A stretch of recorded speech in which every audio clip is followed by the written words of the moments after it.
Hey friends, a big hello to everyone. Today, we're going to work once again with leftover styrofoam. Let's see what we can create.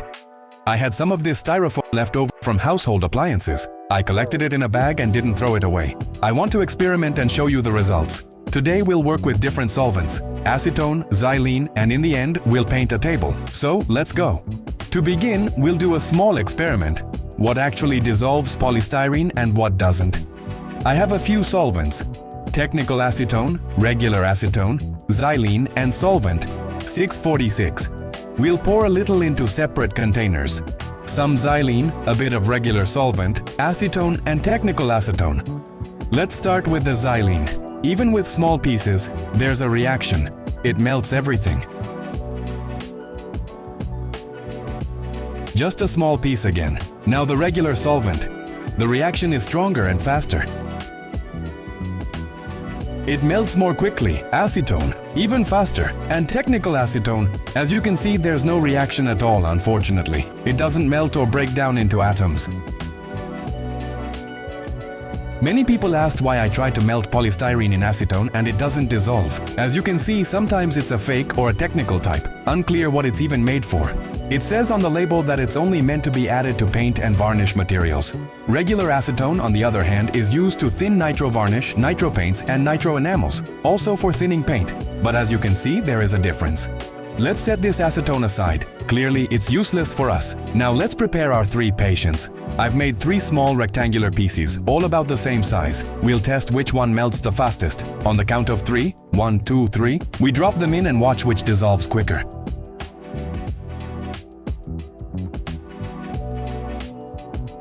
Acetone came in first.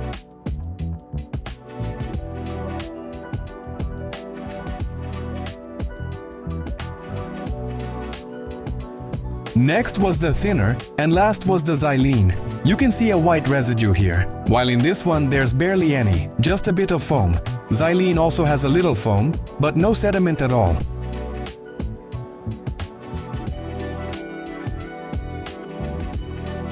I want to say that acetone is good for this. If you're making some kind of glue, you can make it thick.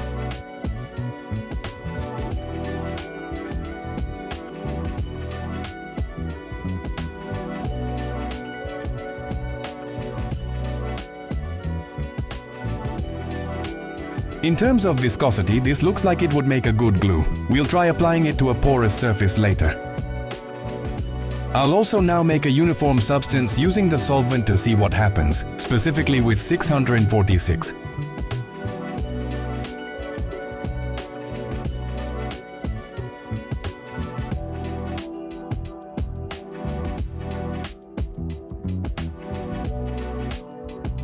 It dissolves worse and worse. We'll leave it at this stage.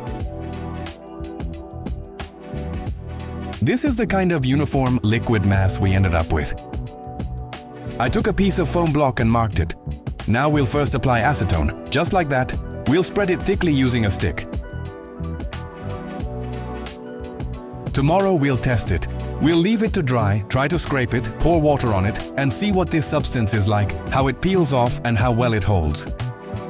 But I think this is enough. On this side, we'll pour on solvent 646.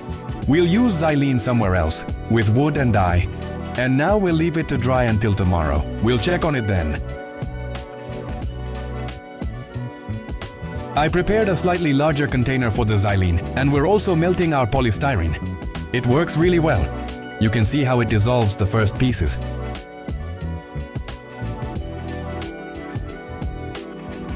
Like magic. Then it starts to break down less effectively, but we'll keep going until we get the consistency we need.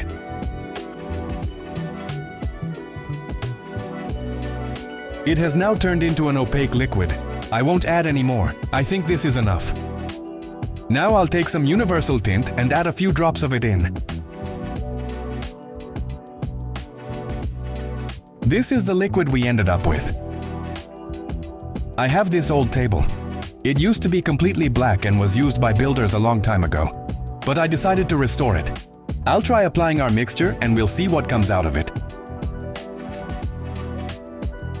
It applies very well with a brush, at least. As you can see, I'm pouring it on thickly to soak into all the pores and cracks. We've covered the entire table, now we leave it to dry. It was very interesting to coat the OSB and paving stones. Now we'll simply apply it and let it dry, then check it tomorrow.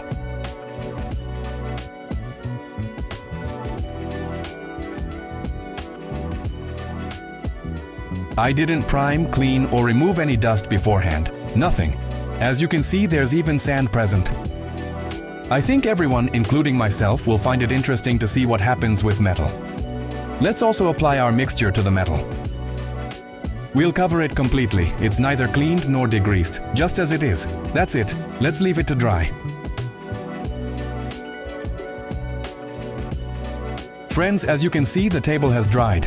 It actually dried yesterday. We didn't even need to wait. More than 15 hours have likely passed, but it actually dried in just about 3 hours yesterday, probably because it was sitting in the sun. The surface turned out a bit rough, honestly. Well, I applied it by hand and ended up with a few uneven spots.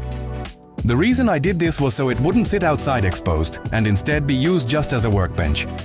Now look at what happens with water. As you can see, the water rolls off. You can clearly see it, right? The water immediately rolls off and drains away, meaning the table is now protected from moisture. So for wood, this protective coating is very effective. The water stays on the surface and doesn't get absorbed.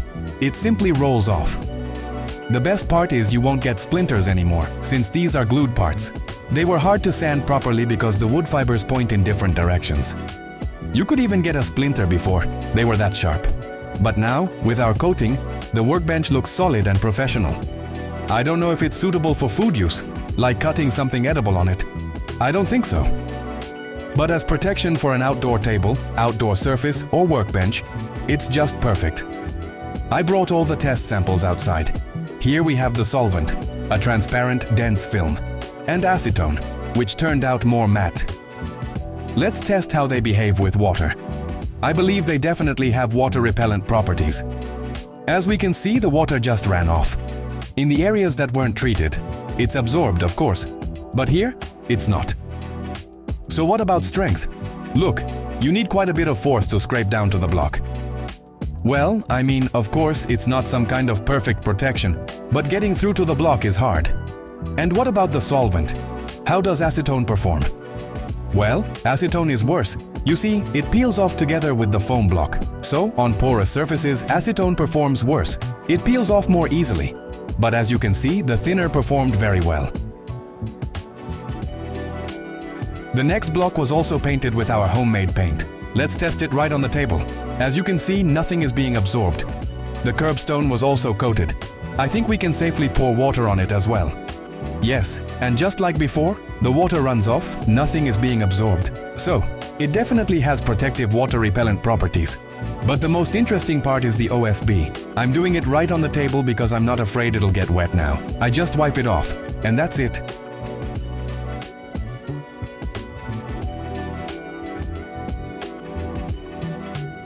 So even the OSB, although it's moisture resistant by nature, you can see the water still rolls off. Now let's see what happened with the metal. The metal was coated.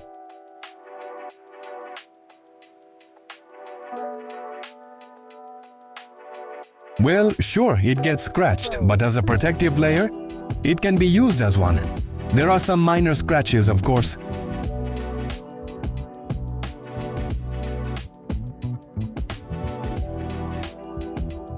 Friends, I hope this video was at least somewhat useful or interesting to someone. That's the kind of experimental video we had today. I also managed to fix and restore my workbench. I want to say a huge thank you for watching and supporting me. Please be sure to leave your opinion. I try to reply to all comments on the first day. Later I get lost in them, sorry. But on the first day I respond to as many as I can. So once again, thank you so much. I wish you strong health, all the best, and everything good in life. Don't forget to leave a comment and give a like. That's all from me. See you next time. Bye-bye.